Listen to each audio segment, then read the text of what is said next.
Michio était un raté dégénéré qui menait une vie sans but jusqu'au jour où il s'est réveillé dans un jeu vidéo. Pour survivre, il a décidé de devenir aventurier et de combattre des monstres de donjon le jour, juste pour s'acheter des servantes sexy à se taper la nuit.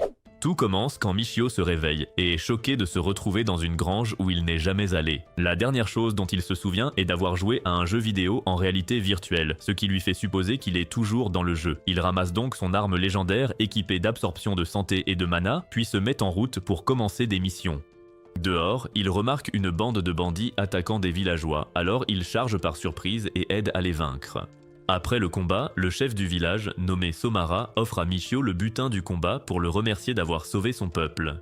Cependant, alors que Michio s'apprête à piller, il réalise que l'un des objets a dû être échangé, alors Somara promet d'enquêter. Il propose ensuite à Michio un endroit où loger. Alors, quand Michio y arrive, il commence à réfléchir à la façon de se déconnecter du jeu. Mais chaque séquence de commande qu'il essaie ne fonctionne pas, et le système l'informe qu'il ne peut pas retourner à la réalité. Ce monde de jeu étant sa nouvelle réalité, Michio est rongé par le chagrin, car cela signifie qu'il a tué ses bandits plus tôt. Cette prise de conscience le fait sombrer, pensant qu'il n'est pas meilleur que les bandits vaincus, mais il réalise qu'il est normal que des bandits attaquent les gens ici. Il est reconnaissant d'avoir eu sa première expérience avec des bandits, car maintenant il ne flanchera pas face au mal dans ce nouveau monde. Ce soir-là, Somara convoque Michio et présente un villageois enchaîné, révélant que c'est lui qui avait échangé l'un des objets. Pour le vol, Somara révèle qu'il sera vendu comme esclave et la moitié des bénéfices sera partagée avec Michio. Somara remet ensuite à Michio les cartes d'identité des bandits morts, expliquant qu'il garde les bénéfices si l'un d'eux est mis à prix. Il ajoute que Michio devra se rendre à Vale City pour encaisser les primes, une grande ville non loin du village. Le lendemain, Michio part vers la grande ville et s'emballe en apprenant l'existence de bordel, car il peut se taper des filles pour 5 $ la nuit. Il s'arrête au poste des chevaliers pour encaisser ses primes, puis va voir un marchand d'esclaves nommé Alan pour échanger le voleur. Quand Michio a fini, Alan essaie de le convaincre d'acheter des esclaves, car c'est ce que font la plupart des aventuriers. Comme c'est sa première fois, Michio fronce les sourcils à l'idée d'avoir des esclaves.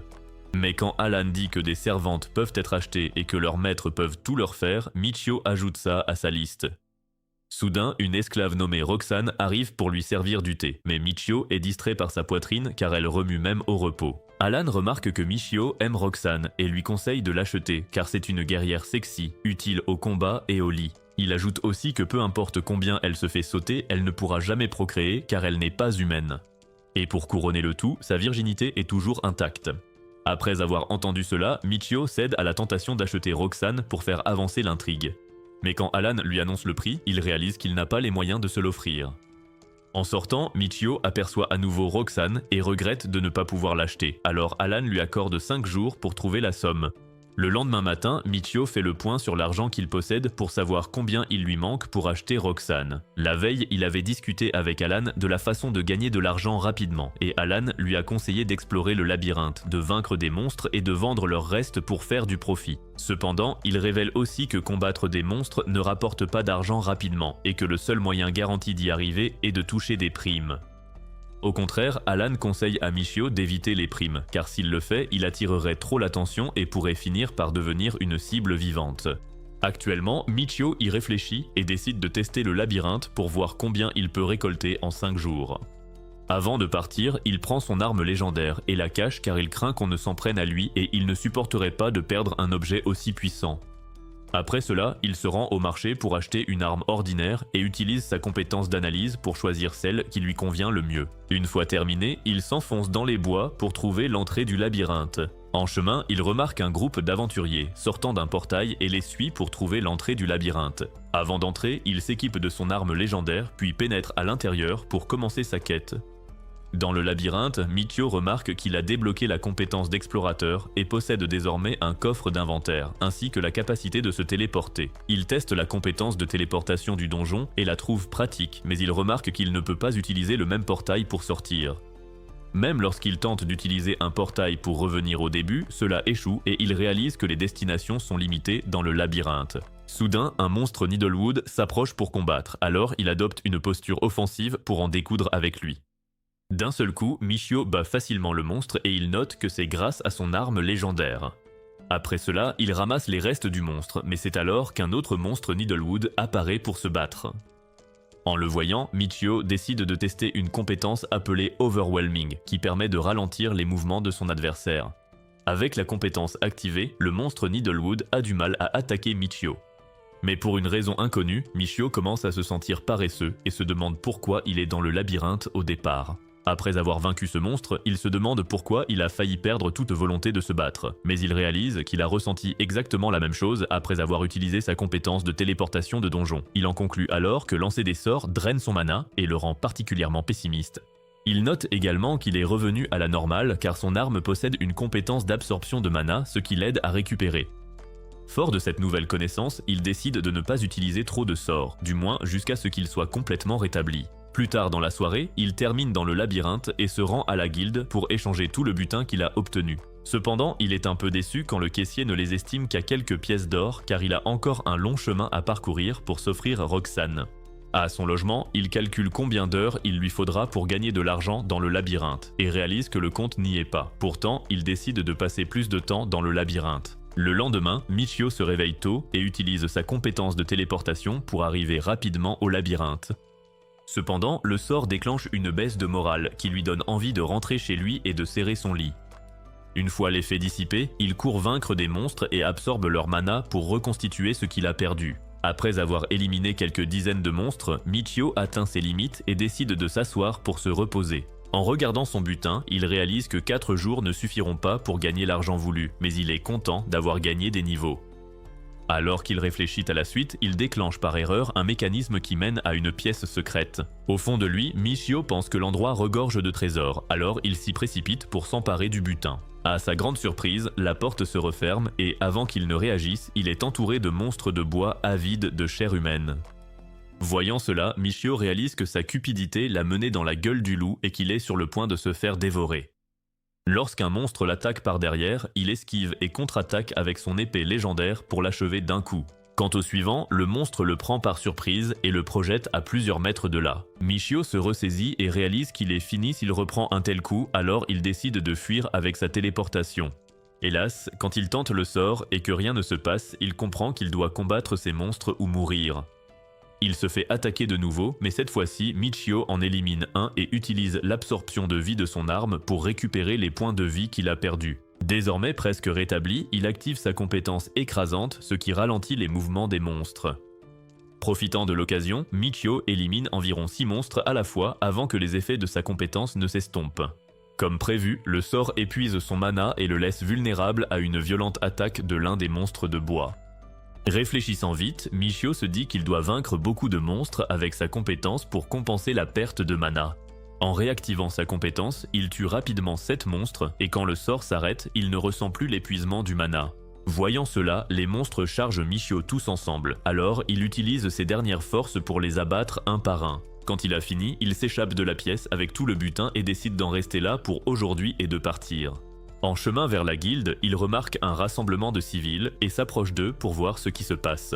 Là, il voit le cadavre d'un bandit et apprend que le gars traînait en ville mais qu'il a été tué par des chevaliers. D'abord, il a peur que les bandits cherchent à se venger et à le tuer pour ce qu'il a fait à leur groupe il y a quelques jours. Mais il se calme en réalisant que ce sont les chevaliers qui les ont chassés et que ce sont eux qui risquent des représailles.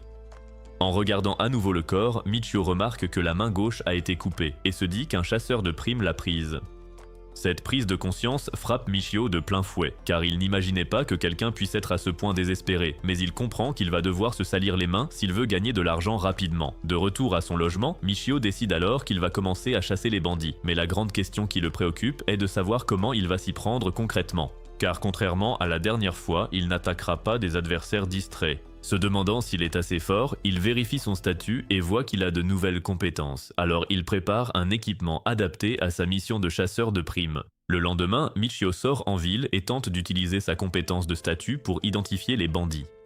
Au marché, tout le monde semble honnête, alors il décide d'aller voir du côté des bas-fonds. Michio se rappelle l'avertissement du cocher sur les coins louches, alors il s'engage dans une ruelle sombre pour activer sa téléportation. En un instant, il atterrit dans les bidonvilles et l'odeur fétide le frappe aussitôt au point que son nez manque de lâcher. Bien que l'endroit regorge de parias affamés et de gens épuisés, il ne repère pas le moindre bandit. L'odeur devenant insupportable au point de le faire vomir, Michio réactive vite sa téléportation et s'enfuit sans hésiter. De retour à son logement, il se lave et remarque qu'il n'est pas épuisé par la téléportation, grâce au niveau gagné lors de son récent combat. Grâce à ça, il réalise qu'il est peut-être assez fort pour affronter les bandits seul. La nuit, Michio emprunte une lanterne à l'aubergiste et s'en sert pour identifier les gens du village. Ne trouvant aucun bandit, il traîne dans le quartier rouge et voit plein de types qui trompent sûrement leurs femmes. La vue de toutes ces filles, de toutes formes et de toute taille, lui donne ce qu'on pourrait appeler le syndrome d'Erectus. Il doit donc lutter contre l'envie de passer un bon moment pour rester concentré sur sa mission. C'est à ce moment-là que Michio repère un voyou souffrant d'alopécie et réalise que c'est un bandit. Quand le type s'en va, Michio décide de le suivre discrètement jusqu'à son repère secret dans les bas-fonds. Là, Michio voit un groupe de bandits réunis et il se téléporte vite pour rester caché. Il se met alors à écouter attentivement leur conversation et entend l'un d'eux mentionner le nom d'Hugo, ce qui, bien sûr, attire immédiatement l'attention de Michio, car c'était l'un des bandits qu'il avait tué au village quelques jours auparavant. Il comprend alors que ce groupe est soit lié à Hugo, soit fait partie de la faction chassée de la ville. Le lendemain, Michio remarque un manège au quartier rouge. Les commerces ferment tôt, laissant le champ libre aux bandits. Ils opèrent par petits groupes, chacun sur son territoire, en veillant à ne pas empiéter sur celui des rivaux. Michio observe le bandit de la veille et délimite son territoire, pensant que les attaquer n'alertera pas les autres. Fort de cela, il rentre à l'auberge où le patron lui offre un repas gratuit. En discutant, l'aubergiste confirme une rumeur. Une lutte de pouvoir a eu lieu entre factions. Les perdants ont fui et ceux qu'on retrouve morts sont ceux restés ici. En entendant ça, Michio comprend que quelqu'un d'autre s'en prend aux bandits en ville. Cette nuit-là, juste avant de s'endormir, on surprend Michio en train de fantasmer en 4K sur le fait de se cultiver un peu avec Roxane et d'aller visiter ses laiteries. La nuit suivante, armé de son épée et du bandana de voleur, il retourne au bas-fond avec un plan. Il aborde un guetteur, lui montre le bandana et offre une pièce d'or pour des infos sur Hugo. L'homme lui dit que Hugo est déjà mort, mais quand Michio demande plus de détails, on lui dit d'attendre dehors. Pendant que l'homme entre, Michio observe discrètement les environs et devine où les autres se cachent probablement. Quand le guetteur revient, il prétend que son patron dort et suggère à Michio d'entrer pour attendre. Alors qu'ils entrent dans une pièce, l'homme remarque l'arme médiocre de Michio et baisse sa garde. Une fois à l'intérieur, il demande à vérifier si le bandana est authentique et quand Michio le sort, le bandit attaque soudainement. Après l'échec de sa tentative, le bandit avoue qu'Hugo devait prendre la succession mais a fini par être chassé par les autres factions. Il avertit ensuite Michio de ne pas s'enfuir car il compte garder le bandana et le vendre lui-même. Michio révèle cependant que tout cela faisait partie de son plan et il jette le bandana sur la bougie, plongeant la pièce dans le noir.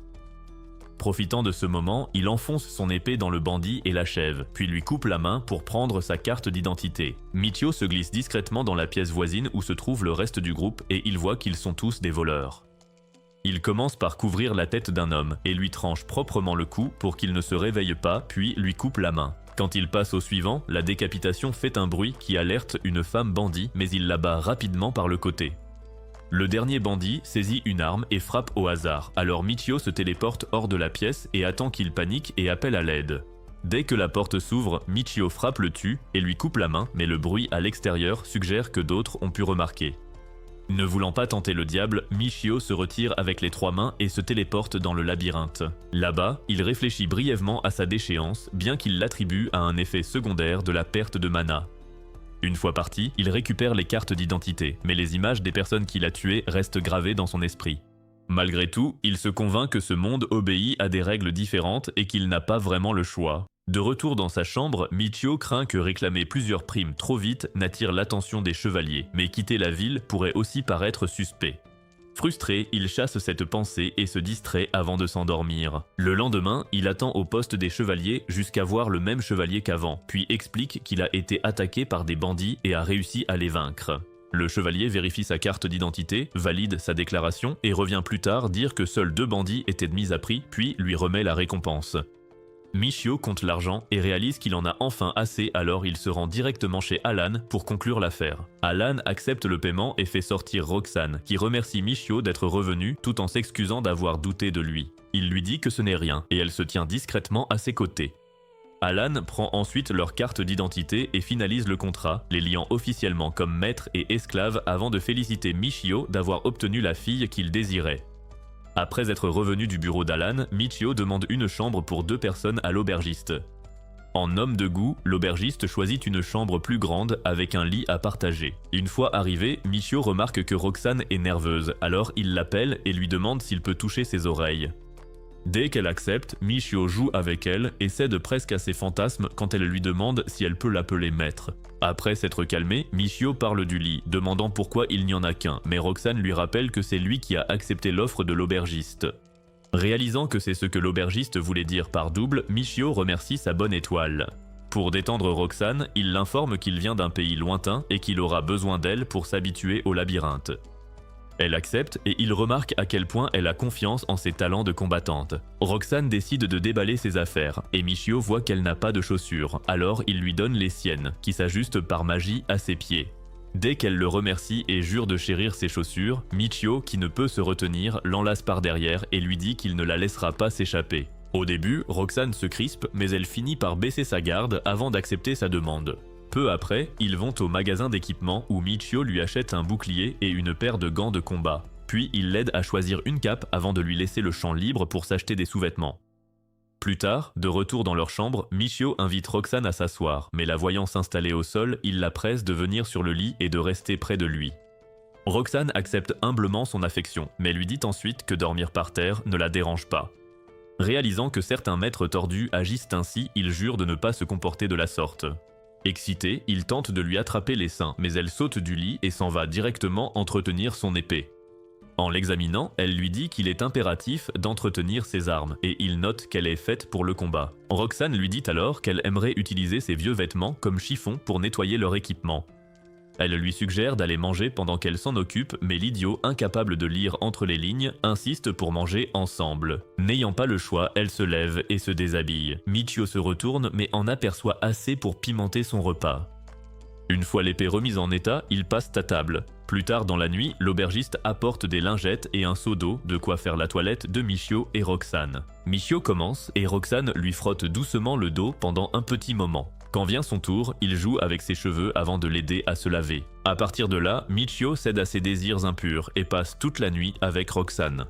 Le lendemain matin, Roxane le surprend en l'embrassant comme il le lui avait demandé la veille au soir. Aussitôt, son sabre laser est au maximum, mais Michio calme ses ardeurs en promettant de remettre ça à la tombée de la nuit. Pour l'instant, ils vont se rendre au labyrinthe. Alors qu'ils s'apprêtent à partir, Michio demande à Roxane comment ajouter des compétences à son équipement, mais elle lui répond que la plupart en ont déjà. Michio insiste pour pouvoir attribuer des compétences aux armes, et Roxane lui dit qu'il lui faudra des cristaux spéciaux et un forgeron. Aussitôt, Michio lui demande s'il peut apprendre la forge, mais elle lui répond que c'est impossible car c'est réservé aux nains. Toujours curieux, Michio parle d'obtenir des cristaux spéciaux et de chercher un forgeron pour l'aider à obtenir le résultat souhaité. Mais Roxane le décourage en l'informant que la plupart des forgerons sont des imposteurs et qu'il est très difficile d'intégrer une compétence. Ceci fait, il ouvre la fenêtre et l'admire en silence, puis il lui remet son armure de cuir. Mais quand elle l'essaye, Michio a une autre érection, alors il lui donne sa veste puis l'enregistre dans son groupe. Juste après, il quitte l'auberge et en arrivant sur la place, Michio l'emmène dans une ruelle. À sa surprise, il ouvre un portail et l'y entraîne, et quand elle ouvre les yeux, elle réalise qu'ils sont dans le labyrinthe. Étonnée, elle lui demande comment il a fait, car elle pensait que cette compétence ne s'utilisait qu'à l'intérieur des labyrinthes. Michio l'ignore simplement et dit « manque de talent ». Puis il lui dit de ne pas le dénoncer. Impressionnée, elle le félicite et ils partent à la recherche de monstres. En chemin, Roxane les flaire et guide Michio grâce à ses capacités de lycanthrope. Impressionné, il la félicite et elle demande des cristaux magiques, mais il ne comprend pas pourquoi elle en a besoin. Comme c'est un novice, Roxane lui explique que les cristaux servent à stocker l'énergie magique après avoir vaincu des monstres. Michio réalise alors qu'il a mis sa vie en jeu et qu'il n'a rien récolté. Alors, il lui demande la valeur de ses objets, et elle les estime bien plus chers que de simples sacs Gucci. Michio est sur le point de fondre en larmes, réalisant l'étendue de ce qu'il a perdu à cause de son ignorance. Roxane lui remonte le moral et il lui demande où il peut se procurer les cristaux.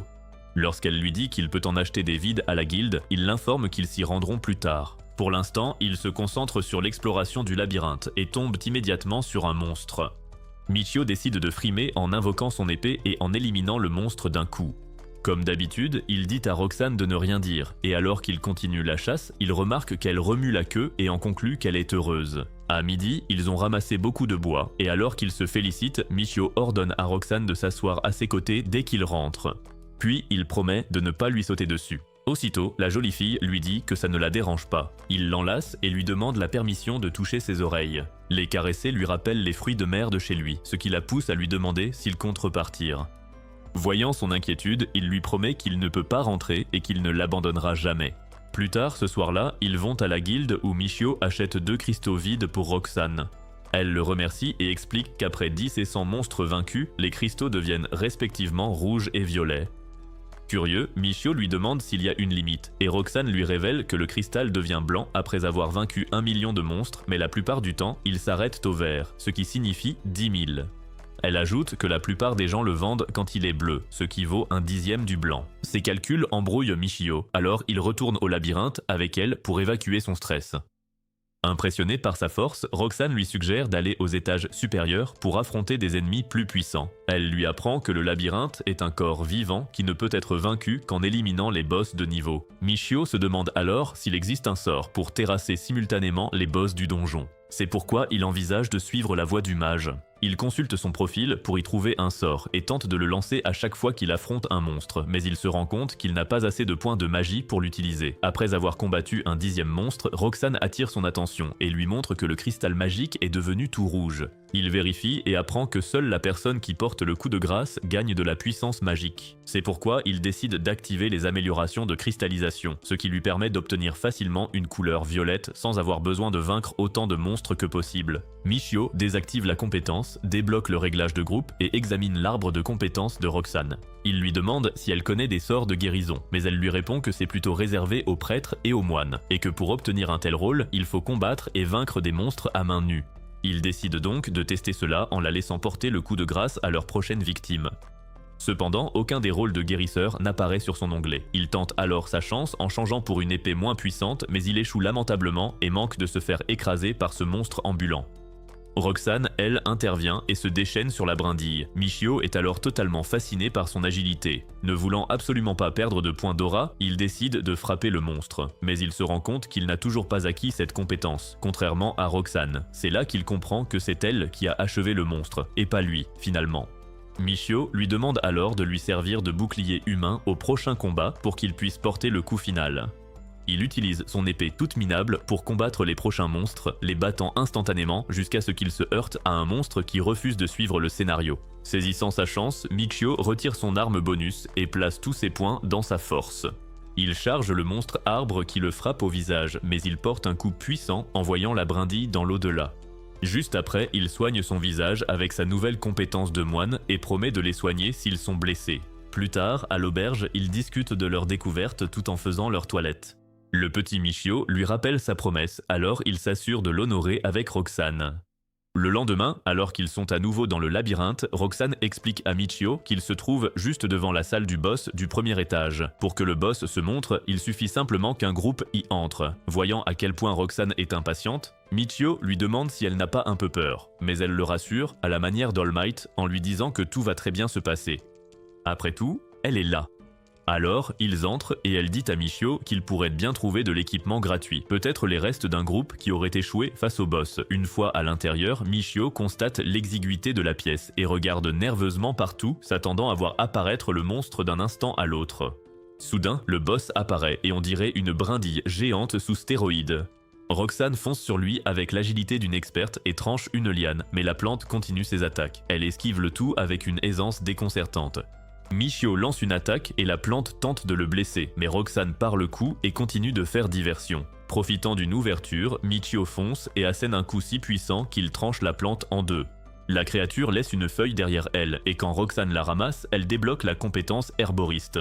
Alors qu'il consulte son statut, Michio découvre une capacité d'attaque de bête. Il lui demande alors comment cela fonctionne exactement, et elle lui explique que c'est une attaque unique que les hommes bêtes utilisent pour porter de puissants coups. Hélas, Roxane dit ne pas pouvoir l'utiliser, car cela nécessite une incantation précise qu'elle ne parvient pas à prononcer correctement. Ensuite, ils passent au deuxième étage, et Michio constate que ce n'est pas si différent du premier. Apprenant qu'il peut réaffronter le boss du premier étage, il y retourne instinctivement pour obtenir la compétence herboriste, mais malheureusement pour lui, il se fait éjecter du donjon. C'est là que l'idiot se rappelle l'existence d'une salle d'attente où les groupes patientent pendant que d'autres affrontent le boss. Roxane arrive peu après, alors pour sauver la face, Michio prétend qu'il testait simplement la compétence de passage de porte. Quelques instants plus tard, ils affrontent de nouveau le boss de l'étage, et cette fois, Michio se sent beaucoup plus détendu qu'il ne l'était auparavant. Soudain, l'énorme brindille prépare une attaque magique. Michio plante son épée dans le cercle magique, annulant le sort, mais la brindille le frappe au visage et s'apprête à l'envoyer au tapis. Heureusement, sa partenaire intervient pour le retenir, donnant à Michio l'occasion de porter le coup de grâce. Il explique ensuite à Roxane que son épée peut absorber des points de magie et perturber les sorts magiques. Puis il ramasse la feuille, gagne la compétence herboriste et fabrique instantanément des pilules de soins. Ensuite, Roxane lui parle de monstres crachant du venin, ce qui intrigue Michio qui se rend plus tard à la guilde pour voir quels remèdes ils vendent. Après avoir acheté les pilules, il remarque l'avarice de la guilde qui ne lui offre aucune remise, contrairement à l'aubergiste et aux marchands d'esclaves.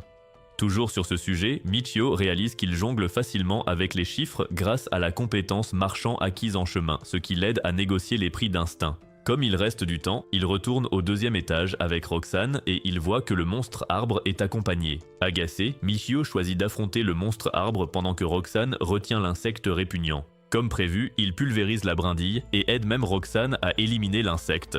Après avoir ramassé le butin, Michio apprend que les monstres augmentent selon une puissance de 2. Il calcule alors qu'il affrontera 64 monstres au niveau 32. Ils poursuivent leur chasse et tombent sur 2 chenilles, qu'ils tentent d'éliminer discrètement. Hélas, l'insecte vert utilise la magie pour ligoter Michio avant de bondir, mais Michio l'arrête du pied, puis l'anéantit d'un seul coup bien placé. Il décide donc d'éliminer les chenilles vertes en priorité à chaque fois qu'ils en croiseront. Plus tard ce soir-là, en rentrant, Michio se demande comment vaincre les chenilles vertes s'ils en rencontrent beaucoup. Après tout, ils ne peuvent pas utiliser de sorts multi-cibles. Il conclut qu'ils exploreront d'autres labyrinthes pour le moment, mais note qu'il ne peut pas toujours choisir la facilité. Après quelques pas, Michio plaque Roxane contre le mur et lui dit de regarder, sans se retourner, un homme caché dans la ruelle non loin d'eux.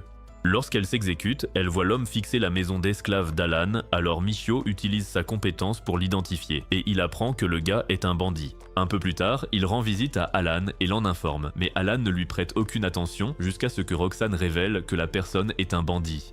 Surpris, Alan se demande comment ils connaissent l'identité de la personne, mais Michio explique brièvement comment il a appris à les identifier en chassant pour Roxane. Alan évalue la situation et conclut que le bandit en veut à Michio, car la veille, quand il a voulu vendre à 2 types le bandit capturé par Michio et devenu esclave, l'un d'eux l'interrogeait. Là, ils en déduisent que les bandits sont liés et qu'ils pourraient prévoir de piller le comptoir commercial. Bien qu'il sache qu'une telle possibilité existe, Alan reste calme et dit qu'il a des combattants pour le protéger. Puisque Michio l'a déjà suffisamment averti, il se prépare à s'en aller, mais Roxane, qui s'est un peu attachée à ce lieu grâce à une femme très aimable, s'inquiète, alors Michio change d'avis et propose à Alan de l'embaucher comme garde du corps. Sans hésiter une seconde, Alan accepte et il conclut un marché.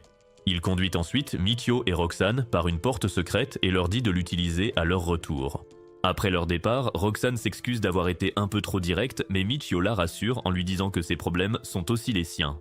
À minuit, elle le réveille avec un baiser passionné et lui rappelle qu'il est temps pour eux d'agir. Sans perdre de temps, Michio se prépare au combat et il est choqué quand Roxane lui dit qu'elle vient aussi avec lui. N'ayant pas le choix, il l'emmène quand même mais lui ordonne de rester le plus loin possible. En arrivant à la maison, Roxane et les autres gardes attendent les bandits en embuscade. Elle les informe ensuite que la porte est ouverte, alors Alan révèle qu'il a des gardes pour surveiller l'esclave et ceux qui ne peuvent pas se battre se rassemblent au 2e étage. Roxane et Michio sont chargés de veiller sur les autres, et alors qu'ils prennent leur poste, Michio remarque l'espion parmi les bandits. Il se rend dans une autre pièce, espérant s'échapper, mais il suit ensuite l'espion et parcourt une liste de sorts qu'il possède avant de finalement décider d'utiliser l'échange équivalent. Michio se faufile dans la pièce et suppose qu'il a plus de points de vie et de magie que l'espion, alors il active la compétence et il manque de tomber raide mort. Entendant quelqu'un tomber au sol, Roxane se précipite dans la pièce et il réalise à quel point le sort a consommé beaucoup de ses points de vie. Juste devant lui, ce qui était autrefois l'espion gît éparpillé dans une mare de jus rouge, et Michio frissonne en réalisant à quel point il a été imprudent et à quel point le sort est extrême. Alan arrive peu après, et après avoir vu le cadavre sur le sol, il suppose que le bandit a dû utiliser un orbe d'autodestruction. Il paye à Michio et le remercie de les avoir protégés. Sur le chemin du retour, Michio marche comme un zombie dépravé et Roxane s'excuse, croyant que c'est à cause de sa demande égoïste qu'il a fini ainsi.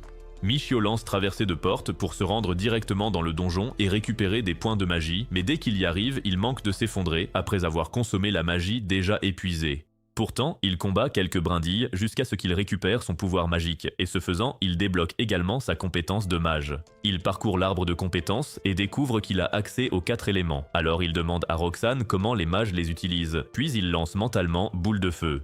Surprise de le voir utiliser la magie, Roxane l'interroge à ce sujet, puisqu'il lui avait dit qu'il était un explorateur, mais comme d'habitude, il lui dit de garder le secret. Il essaie le sort sur une brindille, mais cela ne l'assomme pas, alors il lui donne un coup avec son épée. Comme il a l'esprit curieux, il essaie différentes variantes du sort de flamme, et avant de pouvoir essayer un autre élément, il devient léthargique, signifiant qu'il a épuisé sa magie. Il vérifie ensuite aux alentours et remarque qu'il n'y a pas de monstre, alors il dit à Roxane qu'ils vont se rendre au 2e étage. Quand ils y arrivent, ils voient 2 monstres arbres devant eux, alors Michio lance un sort de tempête de feu qui les éradique facilement.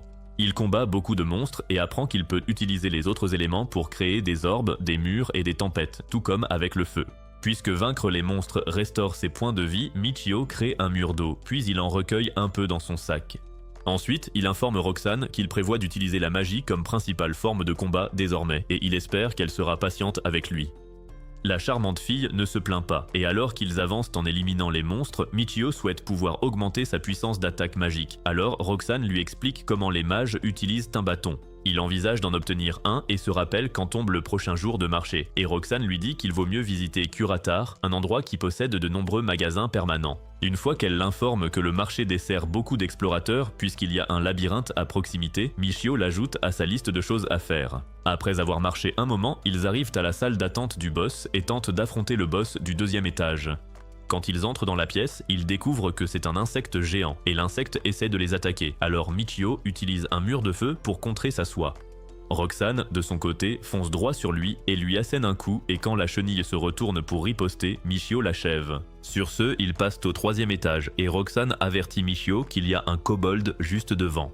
Quelques secondes plus tard, le monstre surgit avec une dague et Michio l'achève étonnamment avec une boule de feu. Lorsqu'il ramasse la pierre magique restante, Roxane lui dit qu'elle ne vaut rien, alors il la laisse et continue de se battre. Soudain, l'un d'eux lâche un objet différent, et comme son sac est plein, il décide de le garder dans son inventaire pour soulager Roxane. Peu après, ils retournent à la guilde pour vendre leurs objets, mais Michio repère une elfe servant de chauffeur vers la cité impériale grâce à son don de téléportation. Après avoir écouté Roxane expliquer à quel point c'est pratique, Michio lui dit qu'il aurait aimé essayer, mais qu'il n'a rien à faire à la cité impériale. À sa surprise, Roxane révèle que Curatar et la cité impériale sont proches l'une de l'autre, alors il accepte d'y aller. Roxane lui dit d'y aller sans elle, car le voyage est par personne et assez coûteux. Voyant qu'elle n'est pas trop attachée à lui, il se détend et accepte son souhait, puis il désactive les paramètres de groupe pour pouvoir utiliser son don de téléportation plus tard. Immédiatement, l'elfe l'emmène à la capitale et il s'en met plein la vue un instant avant de lui demander de le conduire à Curatar. Juste après qu'elle l'y ait conduit, Michio utilise son don pour retourner à l'auberge et il s'effondre presque d'épuisement de mana. Plus tard dans la soirée, il lave le dos de Roxane avant de passer à l'acte. Il se rappelle qu'ils sont dans une auberge et que les gens pourraient entendre des bruits, alors il envisage de vivre seul avec elle pour pouvoir s'amuser partout toute la journée. Le lendemain, ils arrivent à Curatar et elle le conduit au labyrinthe où il apprend que les gens paient un droit d'entrée. Michio s'en inquiète un peu, mais Roxane lui rappelle qu'il n'a qu'à payer la première fois car juste après, il pourra utiliser son don pour entrer. Ils explorent la ville comme un couple et arrivent dans une quincaillerie en cherchant des armes, mais la propriétaire les redirige vers une autre boutique. En se promenant, Michio demande des options de logement, et Roxane lui en énumère beaucoup et il convient que c'est moins cher que l'auberge. Cependant, elle lui dit que son cas est différent puisqu'il peut se déplacer facilement, mais il rétorque qu'il ne veut pas que les gens connaissent son don et qu'il aimerait vivre comme un explorateur normal. Ils vont au magasin d'armes, et le cerveau de Michio manque de griller alors qu'il peine à choisir une baguette, mais il finit par en choisir une en bois. Ensuite, il se rend dans les bois avant de retourner voir la dame de la quincaillerie. Après l'avoir remercié, ils lui demandent une description de la ville et avec son aide, ils apprennent que la ville est divisée en 6 districts. Lorsqu'elle voit qu'il est un explorateur cherchant un logement, la dame révèle qu'elle est la gestionnaire du district et elle lui explique que la plupart des explorateurs choisissent des endroits proches du labyrinthe, mais Michio lui dit que cela ne le dérange pas, alors elle dévisage Roxane puis les emmène à la périphérie de la ville pour leur montrer une immense maison. Bien qu'elle ne soit pas en parfait état, elle semble assez correcte, alors Roxane et Michio jouent au bon et au mauvais flic pour obtenir de la dame des graines à planter. De plus, pendant qu'il visite la maison, Michio monte au deuxième étage où il désactive son groupe et utilise son don entre les lieux pour vérifier si c'est pratique. Il revient ensuite rejoindre les dames et accepte de prendre la maison. Quelques instants plus tard, il effectue les démarches administratives et réalise qu'il a enfin un chez-soi. Lors de l'emménagement, la dame leur montre ses ustensiles de cuisine et se montre trop insistante avec Michio essayant de le faire accepter. Mais Roxane intervient et exige une remise sur ses articles et ils finissent par la faire accepter ses conditions. Ensuite, ils quittent la maison et alors qu'ils pensent aux divers articles à y mettre, Roxane suggère de chercher des meubles. Ils vérifient et Michio utilise sa capacité de franchissement de porte pour y retourner et Roxane est surprise car la dame s'était vantée que la maison était faite de ciment de blindage, ce qui signifie qu'il devrait être très difficile de se téléporter. Mais Michio peut se déplacer librement grâce à sa compétence.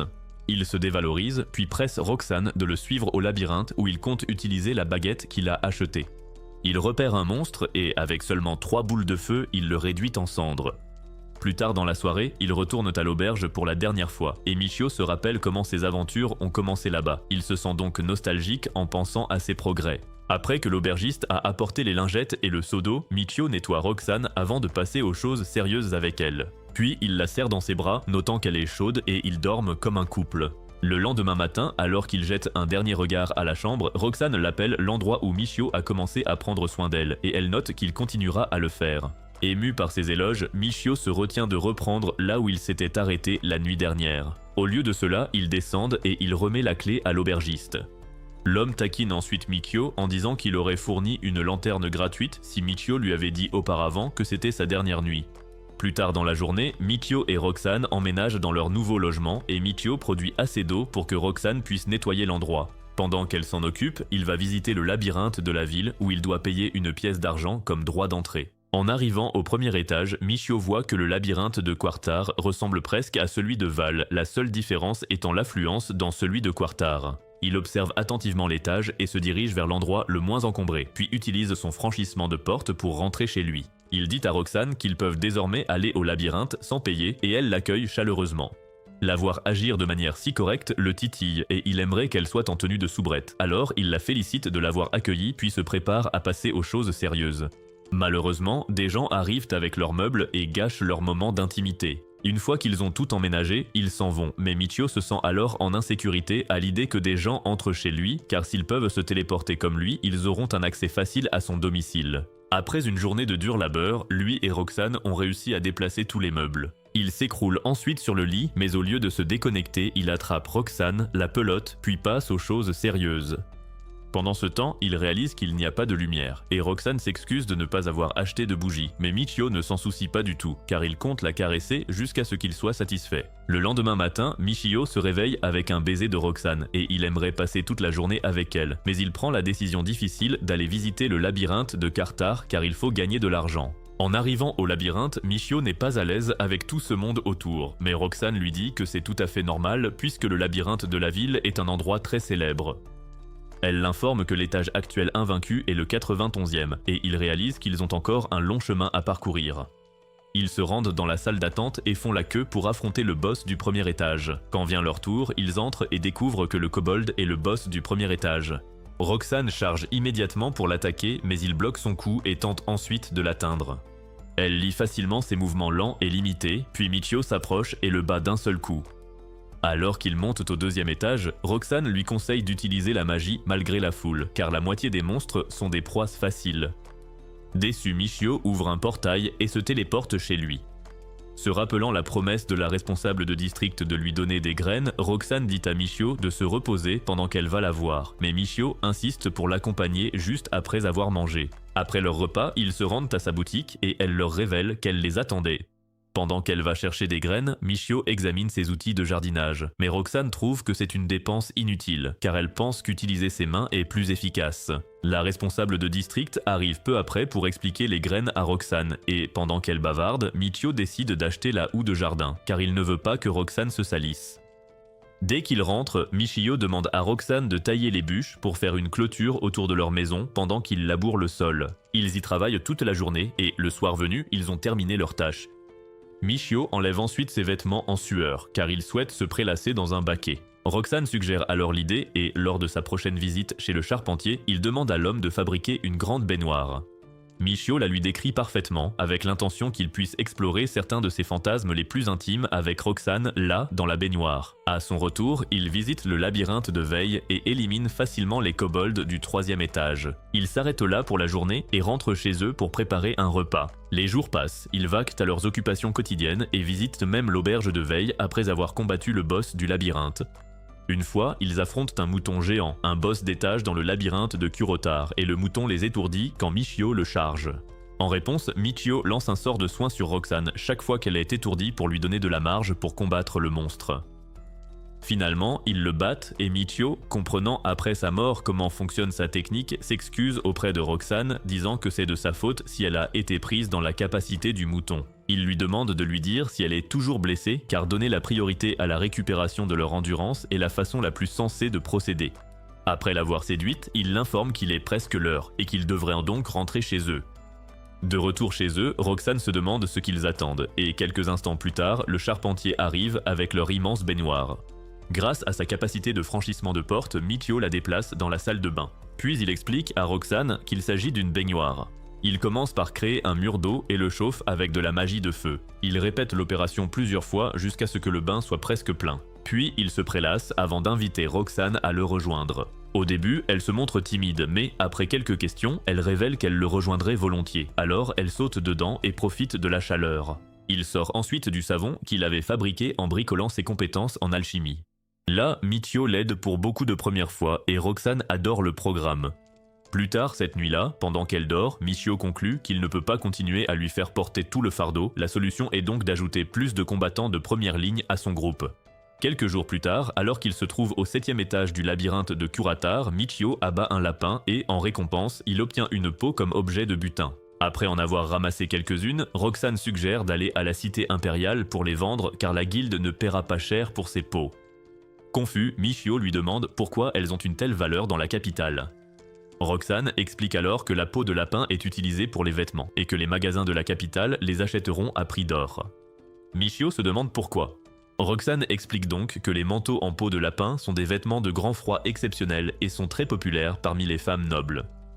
Quelques minutes plus tard, Roxane va au marché et informe Michio, après avoir montré leurs échantillons de peau de lapin aux marchands, qu'ils sont prêts à les acheter s'ils en ont au moins 100.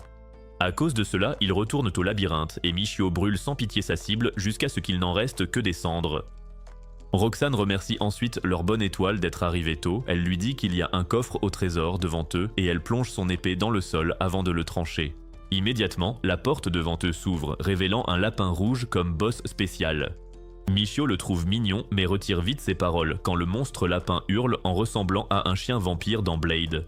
Le lapin bondit sur Michio, mais il rate son coup et quand il essaie d'attaquer Roxane, elle le pare comme si de rien n'était.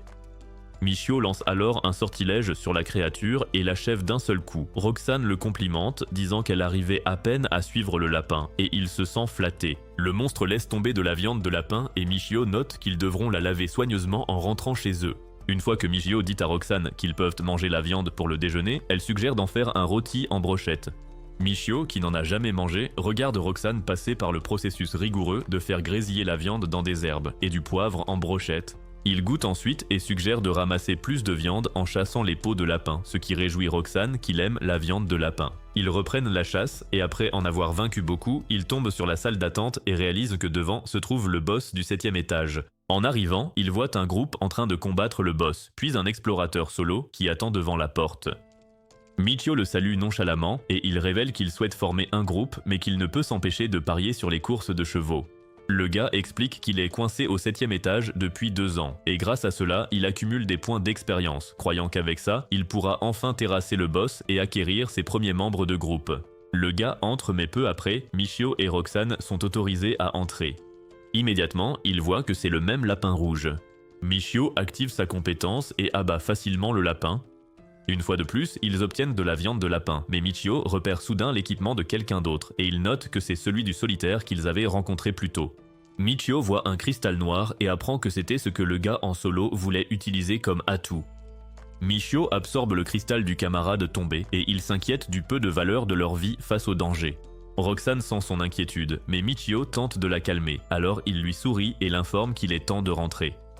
À la nuit tombée, Michio s'active sous les draps tout en pensant à la dangerosité des quêtes qu'ils ont entreprises. Il y réfléchit presque toute la nuit, mais Roxane le serre alors dans ses bras pour l'aider à s'endormir. Le lendemain, Roxane le réveille comme d'habitude et il se dirige vers le labyrinthe. Cette fois, Michio, qui s'inquiète d'abord de pouvoir finir comme les explorateurs qui sont tombés, prend une décision et jure de ne plus jamais être faible. Il se donne à fond, tuant les monstres d'un coup, jurant de devenir si fort que son existence sera une menace comme Zenin Toji. Il vérifie son profil et voit qu'ils en ont tué environ 300. Alors ils vont dans un magasin de vêtements de la capitale. Le boutiquier, peu à l'aise avec les chiffres, s'excuse par avance le temps de confirmer la quantité de peau qu'ils lui ont apportée. Pendant ce temps, Michio regarde les vêtements et voit une robe rose, alors il imagine Roxane en train de la porter. Soudain, une employée arrive et lui dit que ce sont les femmes de la noblesse qui portent ce genre de vêtements. Il demande le prix et, bien que ce soit cher, il en achète 2 pour remercier Roxane de l'avoir réconforté la nuit passée. Le propriétaire revient peu après avoir fini de compter et confirme les 300 peaux de lapin. Il paye ensuite Michio très généreusement. De retour, Roxane promet de mettre une nuisette à la nuit tombée, mais Michio suggère qu'il prenne d'abord un bain. Il va à la baignoire et peine à la remplir, puis il manque de points de magie pour chauffer l'eau, alors il repart au labyrinthe. Comme d'habitude, leurs adversaires habituels apparaissent, mais tous en même temps, alors Michio fonce pour les achever. Mais le taureau enragé lui donne du fil à retordre, comme dans Sekiro, mais il finit par venir à bout de tous les monstres.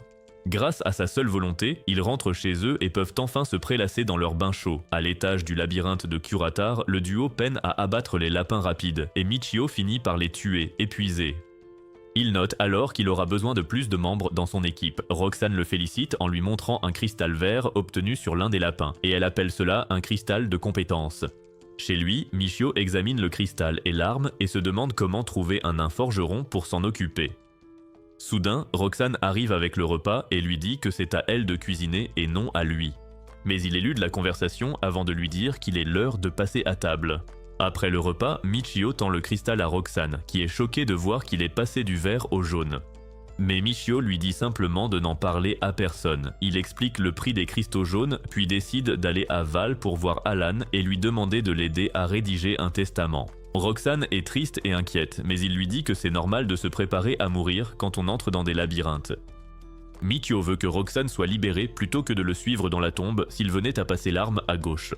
Mais elle le surprend en lui demandant de ne rien écrire, car elle jure de le protéger quoi qu'il arrive.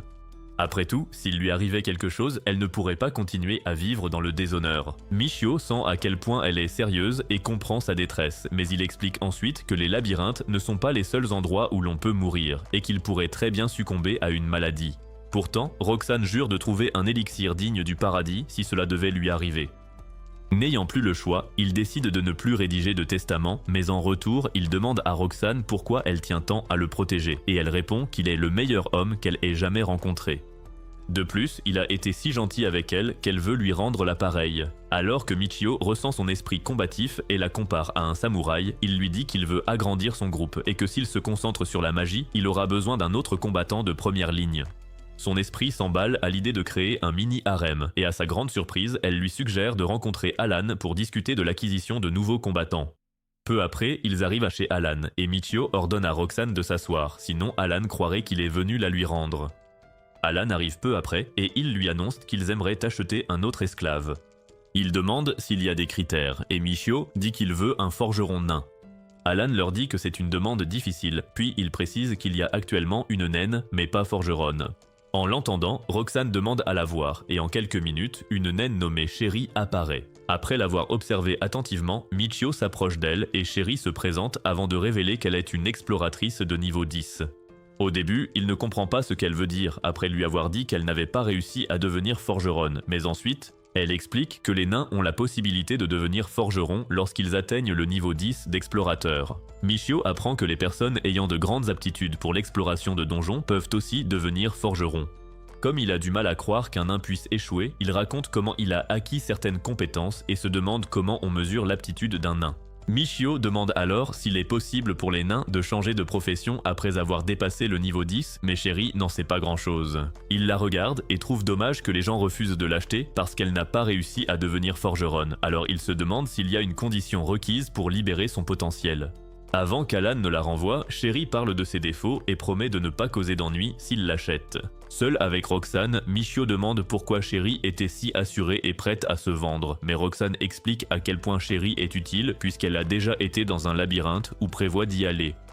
De plus, elle pense que Sherry n'a peut-être pas l'aptitude, mais que si elle travaille assez dur, ses résultats parleront d'eux-mêmes. Michio est content que Roxane ne se soit pas opposée à Sherry, et il apprend même d'elle que Sherry n'a plus beaucoup de temps à vivre, d'après la rumeur selon laquelle plus les nains vieillissent, plus leurs oreilles s'affinent. Alan revient peu après avec la gardienne d'esclaves, et immédiatement, Roxane l'aperçoit. Elle se lève d'un bond et Michio l'autorise à aller voir son ancienne gardienne. Alan rejoint ensuite Mikio et lui demande ce qu'il pense de Sherry. Il convainc Michio de l'acheter et la lui propose à un prix bien inférieur à celui de Roxane. Comme Michio possède la compétence de marchand, il marchande indirectement avec Alan jusqu'à ce que celui-ci baisse suffisamment le prix pour qu'il accepte. Juste après avoir payé Alan, Roxane arrive, alors il l'en informe et elle sourit joyeusement à sa décision. Mais là, il aurait juré avoir vu son visage s'assombrir brièvement. Peu après, Alan amène Sherry, et alors qu'elle salue Michio avec respect, Roxane se présente comme sa première esclave, ce qui choque Sherry car elle pensait qu'elle était sa femme. Roxane le nie catégoriquement et Michio se sent blessé, mais il encaisse comme un homme. Alan confie Sherry à Michio et ils confirment leur rôle sur leur carte d'identité. Ceci fait, il quitte le comptoir d'Alan et Michio ajoute Sherry à son groupe. Elle est confuse, pensant qu'ils sont des aventuriers car Roxane lui dit qu'ils vont à Kurotar. Mais au lieu de lui expliquer, Roxane l'emmène simplement par le portail de Michio et ils arrivent instantanément chez lui à Kurotar. Roxane l'invite à s'asseoir, puis Sherry demande à Michio s'il peut cumuler plusieurs métiers et il est impressionné par son intuition. Il lui répond que c'est un peu ça, alors qu'il n'a montré que son sort de téléportation. Michio, curieux, lui demande si elle connaît des gens avec plusieurs métiers, mais elle lui dit que de tels êtres n'existent que dans les mythes. Michio change alors de sujet en lui demandant dans quel type d'arme elle se spécialise. Sherry lui dit qu'elle utilise une lance, mais pour combattre en première ligne, elle préfère le maillet. Michio y réfléchit et conclut qu'en remplissant certaines conditions pour d'autres métiers, elle pourrait éveiller sa profession de forgeronne en maniant le maillet. Après avoir vérifié qu'elle n'a tué aucun monstre avec, il lui dit d'essayer, et Roxane accepte de contenir les monstres pendant que Michio lance des sorts. En apprenant que Michio utilise aussi la magie, Sherry manque de s'évanouir en voyant que les légendes sont vraies, mais il lui demande de garder le secret. Plus tard, le groupe va à l'armurerie acheter un maillet pour Sherry, et Michio apprend que les nains sont très forts malgré leur petite taille. À la boutique, Michio examine les options, mais Sherry choisit une massue ressemblant à un énorme tronc et la manie comme si elle jouait à taper des taupes. Voyant à quel point Sherry est à l'aise avec l'arme, Michio la lui achète. De retour, il donne des chaussures neuves à Roxane et lui dit de donner ses anciennes à Sherry. Pour l'armure, Michio pense qu'il sera difficile d'en trouver une qui lui convienne. Un jour, Michio appelle Roxane pour l'aider comme d'habitude et informe Sherry qu'ils vont au labyrinthe en lui proposant de venir. Il tente de la tenter en la laissant finir sa cuisine, mais Sherry dit que c'est bon car elle n'a pas encore allumé le feu. Elle s'habille vite et il examine sa massue avant de lui demander si elle sait ce que sont les emplacements vides. Elle appelle ça un emplacement de compétence et explique que c'est une théorie où l'équipement a des fentes pour des cristaux de compétence. Bien que Sherry reste prudente, elle conclut que personne ne peut voir ces emplacements, ignorant que Michio les voit parfaitement. Curieux, Michio l'interroge sur le métier d'aventurier et elle dit que c'est un métier légendaire du premier empereur. Michio comprend alors que c'est un titre très rare. Quelques minutes plus tard, ils passent au 5e étage du donjon et Michio note qu'il peut tuer les monstres d'un coup. Voyant l'anxiété de Sherry, il décide de frimer en chargeant les moutons agaçants et en les découpant comme du pain de mie. Par coïncidence, Roxane suit le mouvement et à la fin, Sherry félicite Roxane et lui demande de lui apprendre des techniques. Mais Roxane explique tout en faisant une démonstration digne d'un personnage de Power Rangers.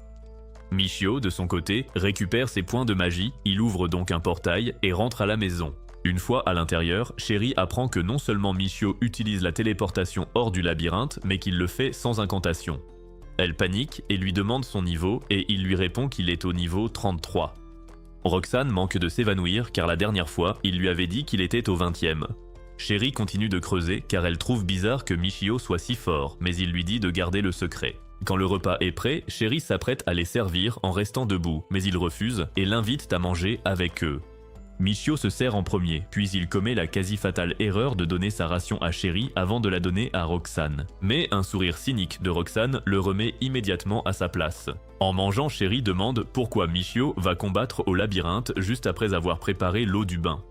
Il explique alors qu'en utilisant ses points de magie pour le sort, il doit utiliser son épée spéciale au labyrinthe pour les recharger.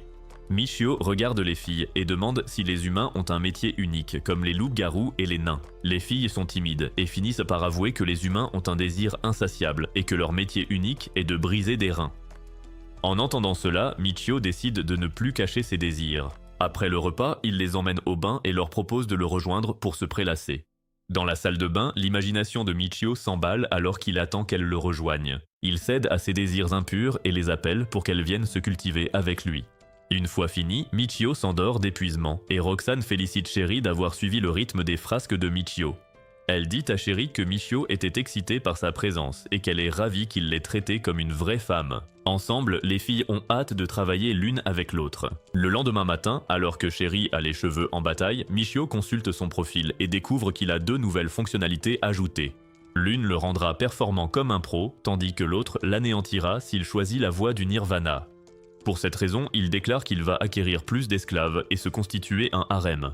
Michio poursuit ses aventures, cherchant des momies gothiques et des fleurs pour son jardin jusqu'à réaliser le fantasme isekai de tout homme cultivé. C'est la fin de la vidéo d'aujourd'hui. Messieurs, dites-moi en commentaire si vous comptez acheter et briser Roxane. Lâchez un maximum de likes et je posterai la version non censurée. Abonnez-vous pour d'autres récapitulatifs de ce genre et restez couverts.